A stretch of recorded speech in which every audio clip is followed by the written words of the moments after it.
మన చుట్టూ ఎన్నో ఆచారాలు సాంప్రదాయాలు అలుముకున్నాయి. మనకు తెలియకుండానే వాటిని ఫాలో అవుతున్నాం. ఆడవాళ్ళు గురువారం తలస్నానం చేయకూడదనే ఒక నియమం ఉంది. కానీ ఎందుకు చేయకూడదు, చేస్తే ఏమవుతుంది అని చాలామందికి తెలియదు.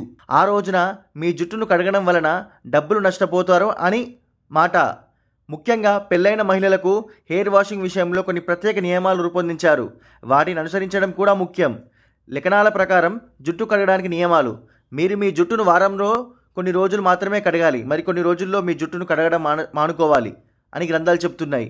వీటిలో గురువారం కూడా చాలా ప్రత్యేకం. ఈ రోజున జుట్టు కడగడం వల్ల ఆర్థిక నష్టం, అభిప్రాయ భేదాలకు దారితీస్తుందని నమ్ముతారు. ఎందుకంటే గురువారం రోజున ఏ స్త్రీ లేదా పురుషుడి జుట్టు కడగడం వల్ల వివాహంలో సమస్యలు, భర్తతో విభేదాలు మరియు డబ్బు నష్టపోవచ్చు. అంతేకాదు, స్త్రీ జాతకంలో కుజుడు భర్త బిడ్డల అంశం కాబట్టి ఈరోజు జుట్టు కడుక్కుంటే భర్తతో వివాదాలతో పాటు పిల్లల ఆరోగ్యంపైన ప్రభావం చూపుతుంది. ఇంట్లో ఎప్పుడూ ఆర్థిక సంక్షోభం ఉంటుంది. అదే సమయంలో మీరు లేదా మీ ఇంట్లో ఎవరైనా గురువారం ఉపవాసం ఉంటే ఈ రోజున మీ జుట్టును కడగడం మర్చిపోవద్దు. ఎందుకంటే ఇది ఇంట్లో సమస్యను పెంచుతుంది, గ్రహ సంతృప్తిని పెంచుతుంది.